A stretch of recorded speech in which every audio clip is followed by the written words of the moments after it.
Hello students, welcome back to study at home.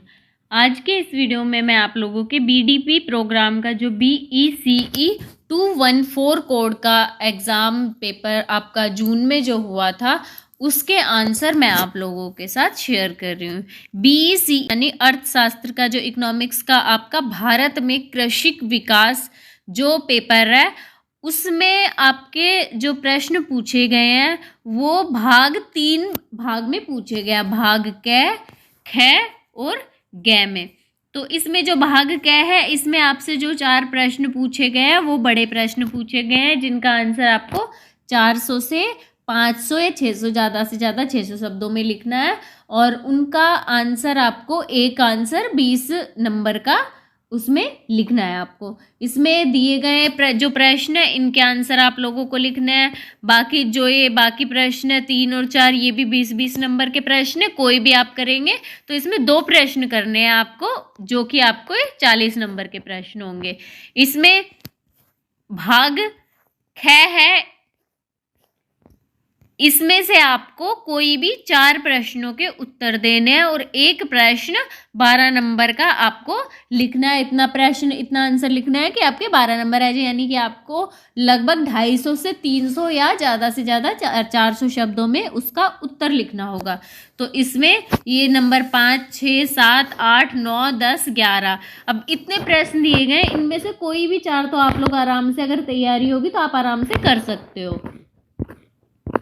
Next इसके बाद तीसरा भाग है भाग ग। इसमें आपसे पूछा गया है कि जो कुछ टॉपिक दिए गए हैं, 3 टॉपिक दिए गए, इनमें से आपको 2 कोई भी टॉपिक ले लेने हैं और उनके ऊपर आपको 150 शब्दों में लिखना है और एक आंसर आपका 6 नंबर का रहेगा।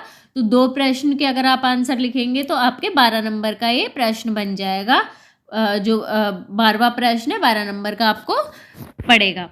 तो यहाँ पे आपके जो प्रश्न है इनके उत्तर हम देखेंगे। इसमें आप लोगों के साथ इसमें जितने करने जरूरी नहीं है, इसमें तो लिखा है ना कि उसमें पहले भाग में 2 करने हैं, दूसरे में 4 करने हैं, तीसरे में 2 लिखने हैं, लेकिन इसमें मैं आप लोगों के साथ सारे उत्तर शेयर करवाऊंगी। और ये आपके लिए इम्पोर्टेंट इसलिए होने वाले हैं क्योंकि इसमें आप खुद देख सकते हैं कि ये प्रश्न पिछले सालों में जो पेपर हो चुके हैं उन्हीं में से रिपीट है।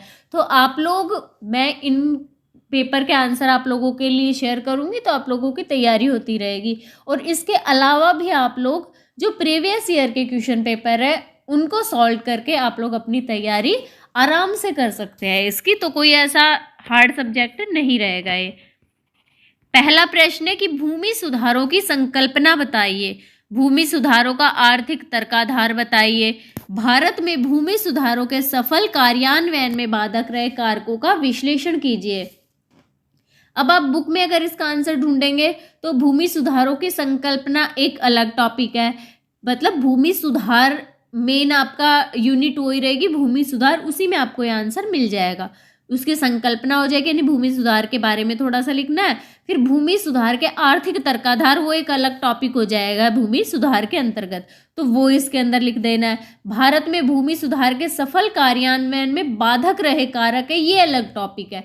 यानी कि आपसे छोटे छोटे 2-3 टॉपिक मिला के और एक प्रश्न बना दिया कि भूमि सुधार का, उसमें आपको थोड़ा दोनों तीनों जो टॉपिक है उनका उठा के आपको लिखना है। तो सबसे पहले हम भूमि सुधार की संकल्पना है उसका आंसर लिख देंगे। भूमि सुधार की अवधारणा। वैचारिक दृष्टि से भूमि सुधार शब्द का संबंध भूमि से मनुष्य के संबंध को शासित करने वाले संरचनात्मक ढांचे में परिवर्तन से, यानी कि भूमि सुधार का संबंध किससे है कि जो भूमि है, भूमि का मनुष्य के साथ जो संबंध है उसको शासित करने वाला जो संरचनात्मक जो ढांचा बनाया गया उसके अंदर परिवर्तन करना, यानी कि जो ढांचा है उसके अंदर कुछ परिवर्तन कर दें, भूमि है उसमें सुधार करना, है भूमि सुधार कहलाता है। संरचनात्मक ढांचे का जो संबंध होता है वो भूमि स्वामित्व कानूनों, विनियमों व रीति रिवाजों से है। अगर सरल शब्दों में देखा जाए तो भूमि सुधार का संबंध बुनियादी तौर पे धनियों से गरीब लोग या गरीब कृषक है उनको कृषि प्रयोजनों के लिए भूमि का पुनर्वितरण से, यानी कि अगर नॉर्मली हम इसका अर्थ सीधे शब्दों में देखें तो भूमि सुधार का मतलब है जो धनी वर्ग है जिनके पास, जिन्होंने क्या कृषि को अधिकृत कर रखा है, उनसे कृषि को लेंगे, और गरीब लोग हैं उनको कृषि प्रयोजन यानी कि कृषि के काम के लिए भूमि का पुनर्वितरण, यानी भूमि उनको दी जाए, कृषि के ऊपर काम करने के लिए गरीबों को दी जाए धनी लोगों से लेके, वो हमारा भूमि सुधार कहलाता है। भारत में कृषि विकास के संबंध में देश में अधिक तर्क संगत कृषि ढांचा लाने के लिए इसे सरकार प्रेरित नीति के रूप में भी समर्थन प्राप्त हुआ है, यानी कि सरकार की जो प्रेरित जो सरकार है उसने भी इस चीज को, इस नीति को समर्थन दिया है। अब भूमि सुधार का जो भूमि सुधार उसका अर्थ हमने देख लिया। अब हम इसके आर्थिक तर्काधार इसके अंदर लिख देंगे। भूमि सुधारों के लिए आर्थिक तर्काधार का विस्तार 2 कारणों से किया गया है, यानी कि जो भूमि सुधार है उसकी उसका जो आर्थिक तर्काधार, यानी कि आर्थिक का मतलब हो गया धन से संबंधित जो चीजें होती है वो, उसका तर्काधार 2 कारणों से दिया गया। पहला कि भूमि सुधार क्यों जरूरी है, यह उन भूमिहीन गरीबों के लिए उत्पादन के माध्यम के रूप में, किनके लिए, जो गरीब है ना उनके लिए, जिनके लिए भूमि का एक छोटे टुकड़े पर अपने स्वामित्व का अभिप्राय है, अपने व अपने परिवार के जीवन निर्वाह का आवश्यक खाद्यान्न उत्पादन कर आवश्यक बुनियादी आर्थिक संसाधन प्राप्त करना। यानी कि इसका उद्देश्य क्या है कि वो गरीब किसान जो जिनके पास की भूमि नहीं है, भूमिहीन गरीब है, उनको उत्पादन के माध्यम के रूप में, उनको उत्पादन करने के लिए एक छोटा सा भूमि का टुकड़ा इस रूप में दे कि स्वामित्व के रूप में, उनके ऊपर उनका अधिकार भी रहे, तो वो दे। उस अधिकार का मतलब क्या होगा कि वो अपना व अपने परिवार का जीवन निर्वाह के लिए जितना जरूरी खाद्यान्न हो उसका उत्पादन कर ले और आर्थिक संसाधन प्राप्त कर सके, बुनियादी आर्थिक संसाधन।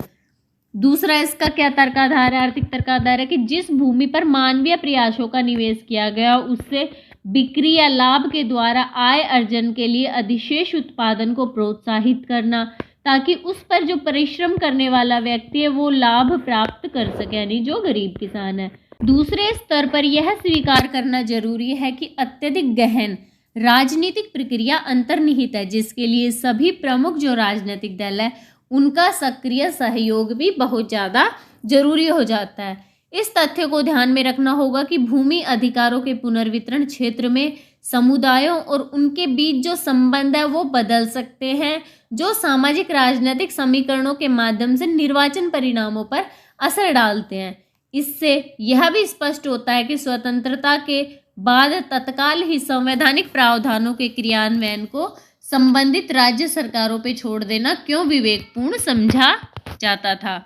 प्रांतीय सरकारें जाति तथा सामाजिक संवेदनशीलताओं का सामना अधिक अच्छी तरह से कर सकती थी, अतः भूमि सुधार का आर्थिक महत्व है वो उसके 2 प्रमुख आयामों में निहित किया गया। यानी भूमि सुधार का आर्थिक महत्व जो था वो क्यों था, एक समानता के लिए, पहला समानता के लिए।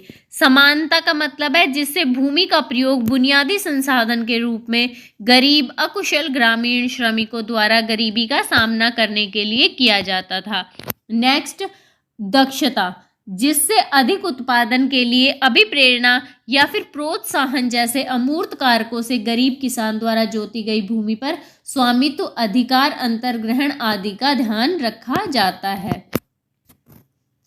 पेरुवियन अर्थशास्त्री यानी कि जो पेरू के अर्थशास्त्री थे हेरानाडो डी सोतो, उन्होंने सन 2000 में प्रकाशित अपने प्रकाशन द मिस्ट्री ऑफ कैपिटल में अपना मत प्रस्तुत किया कि राज्य द्वारा गरीब किसान जो है उसको संपत्ति अधिकार सुनिश्चित करने के संस्थागत जो ऋण है वो पाने की किसान की क्षमता बढ़ जाती है। यानी कि राज्य है उसके द्वारा गरीब किसान की जो संपत्ति है उसको संपत्ति अधिकार वो सुनिश्चित करने के उसकी संस्थागत ऋण पाने की भी क्षमता बढ़ जाती है किसान की। साथ ही वे गरीबी उन्मूलन और आर्थिक वृद्धि संवर्धन की प्रक्रियाओं में भी अपना योगदान कर सकते हैं।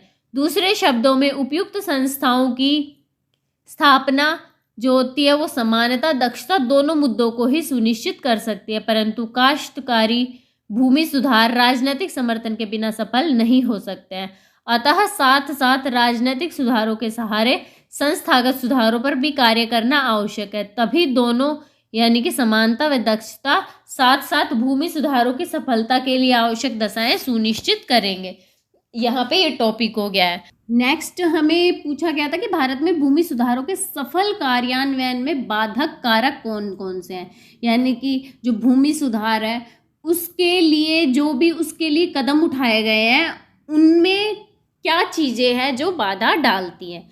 तो उसमें आप लिखेंगे कि भारत में भूमि सुधार के सफल कार्यान्वयन में बाधक कारक निम्नलिखित है। पहला, नीचे से दबाव का अभाव है। नीचे से दबाव का मतलब हो गया कि जो निचला तबका है, यानी कि जो परेशान है, किसान वर्ग है, कृषक वर्ग है, छोटे किसान है, वो खुद ही अपने लिए आवाज़ नहीं उठा पाते। यानी कि नीचे से जो लोग आवाज़ उठाएंगे तभी तो ऊपर तक हमारी गवर्नमेंट तक आवाज़ जाएगी ना। तो वो चीज़ इस टॉपिक का मतलब है, यानी खुद गरीब किसानों या श्रमिकों द्वारा आवाज़ नहीं उठाई जाती है, यानी इसका संबंध असंगठित होने से है। और ये गरीब किसानों की निष्क्रियता, अस्पष्ट आवाज़ है जो कि भूमि सुधारों के प्रभावशाली क्रियान्वयन के लिए एक पूर्व शर्त भी है। यह मुख्यतः गरीबों की लड़खड़ाती सामाजिक और आर्थिक दशा के कारण हो सकता है, जिसे केवल लंबी अवधि तक संगठन या फिर संगठित प्रयास है उनसे सुधारा जा सकता है।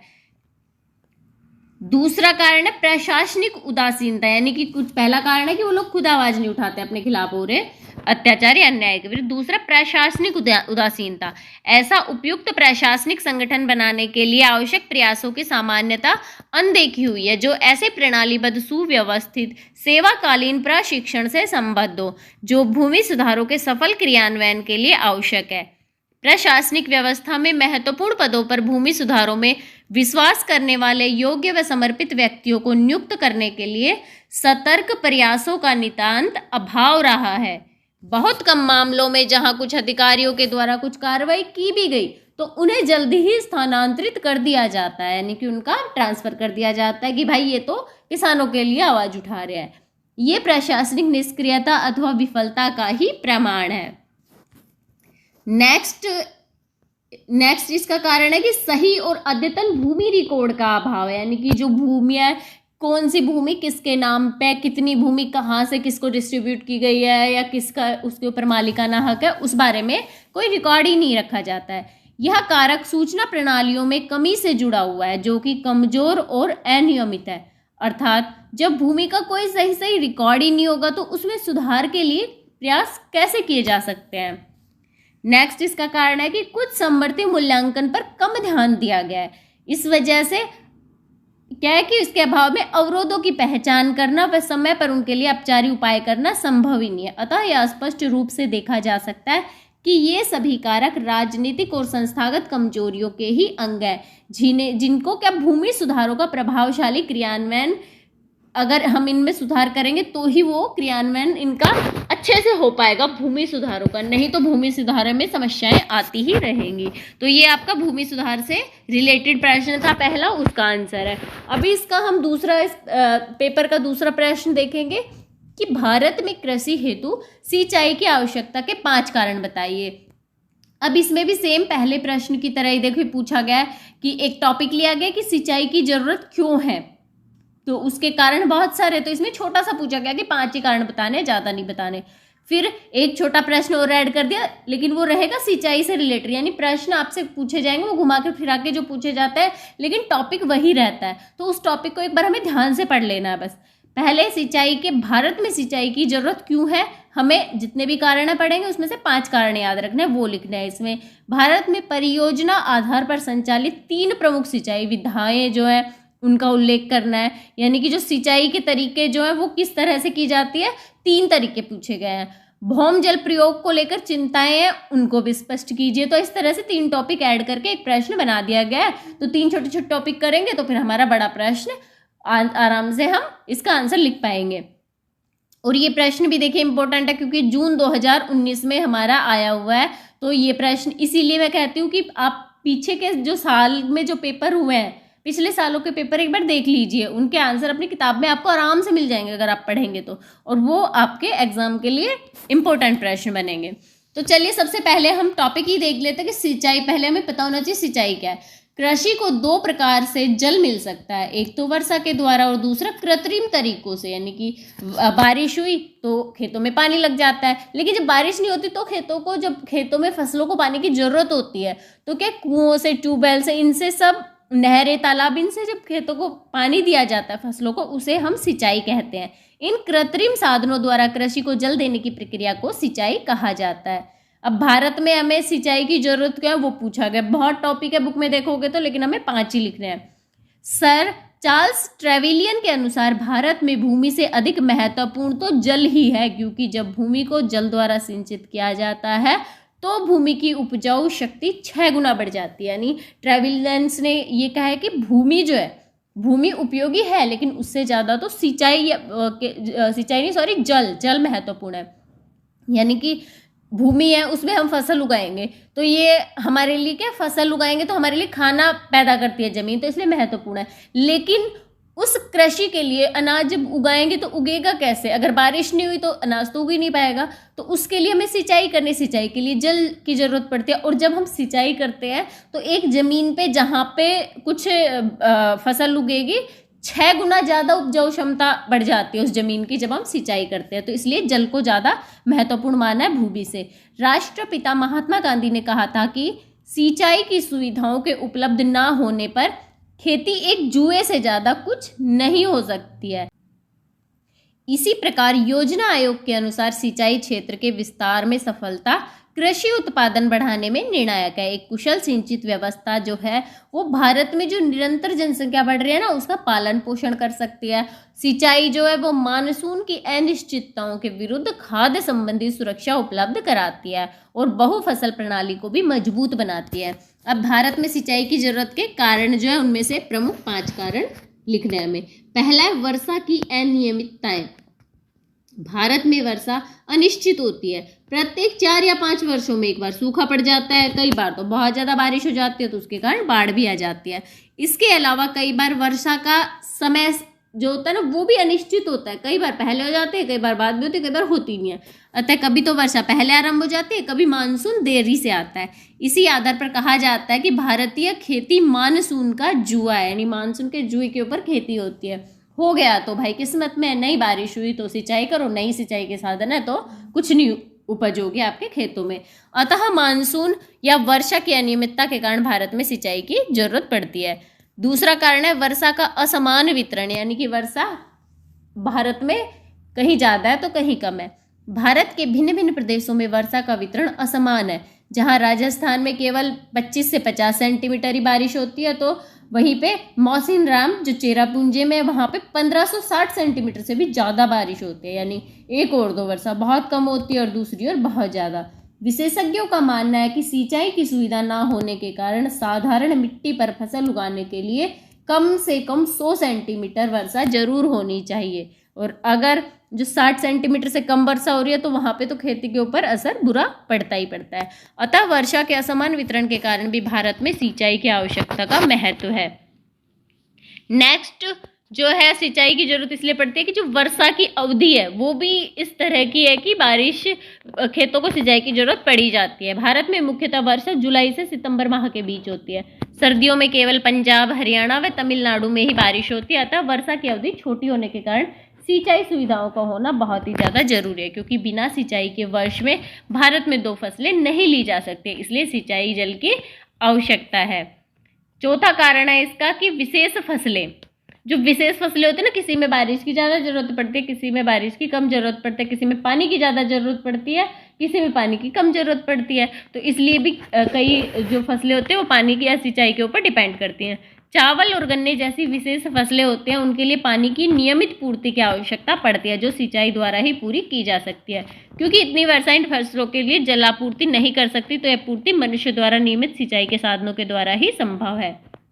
नेक्स्ट इसका 5वां कारण है अधिक उपज। भारत में प्रति हेक्टेयर उपज बहुत ही कम है। उपज को बढ़ाने के लिए सिंचाई की बहुत ज़्यादा आवश्यकता है। सिंचाई द्वारा उपज में कई गुना वृद्धि होने की संभावना होती है। योजना आयोग के अनुसार सिंचित भूमि में असिंचित भूमि की तुलना में उत्पादकता दोगुनी हो जाती है।